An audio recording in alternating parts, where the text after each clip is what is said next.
দিন হাজিৰা কৰা ল'ৰাটোৱে আজি চাকৰি পাইছে। সমগ্ৰ ঘৰখনতে সমগ্ৰ ওচৰ চুবুৰীয়া আনন্দত আত্মহাৰা হৈ পৰিছে। 2021 চনত নাজিৰা মহাবিদ্যালয়ৰ পৰা সমাজতত্ত্ব বিভাগত স্নাতক ডিগ্ৰী লাভ কৰাৰ পাছতেই সিকিউৰিটি কাম বিচাৰি গুৱাহাটীলৈ ঢাপলি মেলিলে।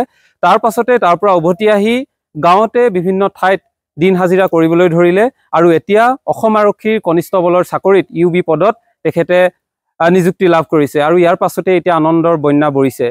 যিজন ছাত্ৰই বা যিজন ল'ৰাই নিজৰ পঢ়া শুনা কৰিবৰ কাৰণে অশেষ কষ্ট কৰিব লগা হ'ল, সেই ল'ৰাজনে আজি সফল হৈছে বুলি ক'লেও ভুল কোৱা নহয়। কাৰণ জীৱন সংগ্ৰামৰ প্ৰতিজন ব্যক্তিৰে জীৱন সংগ্ৰামৰ কাহিনী বেলেগ বেলেগ আৰু প্ৰতিজন ব্যক্তিয়ে বা প্ৰতিজন যুৱকে বহু কষ্ট কৰিব লগা হয়। তাৰ মাজতেই নাজিৰাৰ লখিমীপুখুৰীৰ ক'বলৈ গ'লে মই সীমান্ত গগৈৰ কথা ক'ম। সীমান্ত গগৈ যিধৰণে কষ্ট কৰিলে, স্নাতক ডিগ্ৰীও লাভ কৰিলে আৰু তাৰ পাছতেই বৰ্তমান সময়ত তেখেতে অসম আৰক্ষীৰ কনিষ্টবলৰ পদত নিযুক্তি লাভ কৰিছে। অৰ্থাৎ 2021 চনৰ পৰা যদি 2025 চনলৈকে কওঁ, এই 4টা বছৰত তেওঁ দিন হাজিৰা কৰি বা বিভিন্ন ধৰণৰ কাম বিচাৰি য'তে ত'তে যাৰে তাৰে ঘৰত কাম কৰি যিমানখিনি কষ্ট কৰিব লগা হ'ল, সেই কষ্টৰ আজি সাৰমৰ্ম বা সেই কষ্টৰ ফল আজি তেখেতে লাভ কৰিছে।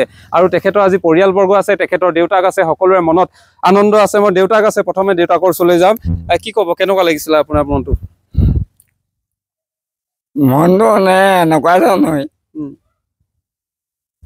এইখিনি মানে ল'ৰাই যেতিয়া শিক্ষাদান ল'লে, কিবা এটা কৰিলে, অশেষ কষ্ট কৰিলে।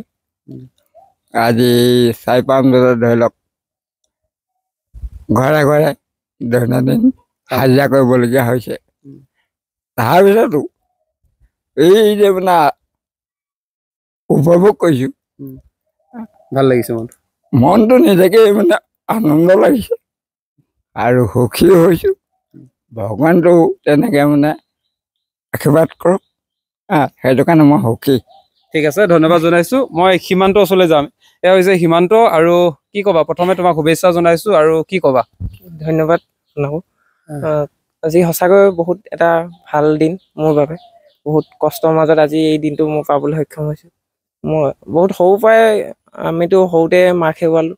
তাৰ মাৰ খেৰুৱাৰ পৰাই দাদাই মই সকলো কাম কাজ কৰি ঘৰ চলোৱাৰ পৰা আদি কৰি পঢ়া শুনা মিলাই সেইবোৰ এতিয়া আজি ইমানটো পালোহি। কলেজ পঢ়োতে পইচা পাতি বা যিমান প্ৰয়োজন হৈছিলে কেনেকে হেৰি কৰিছিলা? এইবোৰ চব দাদাই হেৰি কৰিলে। দাদাই মেট্ৰিক পাছ কৰাৰ পিছতে সম্পূৰ্ণ ঘৰৰ দায়িত্ব ল'লে। তেওঁ পঢ়া সামৰি দিলে। তাৰপিছত মোৰ দায়িত্ব তেওঁ লৈ তাই মই গ্ৰেজুৱেশ্যনটো কৰিলোঁ।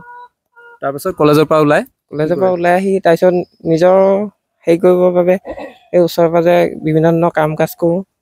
কি কাম কৰিছিলা?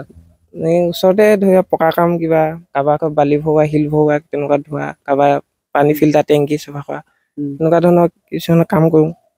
ইয়াৰ পাছতে তাৰ পৰা ভাল খবৰটো আহিল। তাৰপিছত এইবোৰে চেষ্টা চলালোঁ অলপ।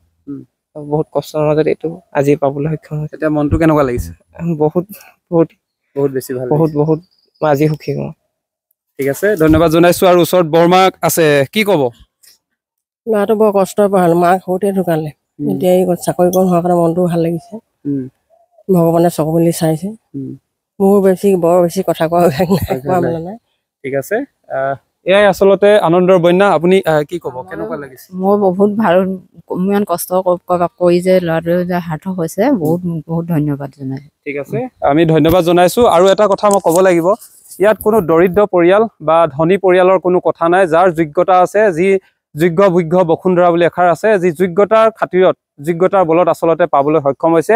যি যোগ্যতা কিন্তু বহুতে এতিয়া অৰ্জন কৰিব পৰা নাই, বহুতে কষ্ট কৰিছে, চেষ্টা কৰিছে। আৰু সীমান্ত গগৈ এবাৰ 4 নম্বৰ বাৰ, 3বাৰকৈ চেষ্টা কৰিলে, 3বাৰত তেওঁ পৰা নাছিলে, কিন্তু এই 4 নম্বৰ বাৰত অশেষ কষ্টৰ মাজতো, বহু প্ৰত্যাহ্বানৰ মাজতো জীৱন সংগ্ৰাম কৰি 4 নম্বৰ বাৰত তেখেতে কিন্তু এই নিযুক্তি লাভ কৰিবলৈ সক্ষম হৈছে। সেয়েহে আমি পুনৰ কওঁ, যিসকলে এতিয়াও জীৱন সংগ্ৰাম কৰি আছে, এই সংগ্ৰামত কিন্তু কোনেও হাৰ মনা উচিত নহয়। যিসকলে হাৰ মানিব, তেওঁলোকে কিন্তু জীৱন কি আচলতে বুজিব নোৱাৰিব।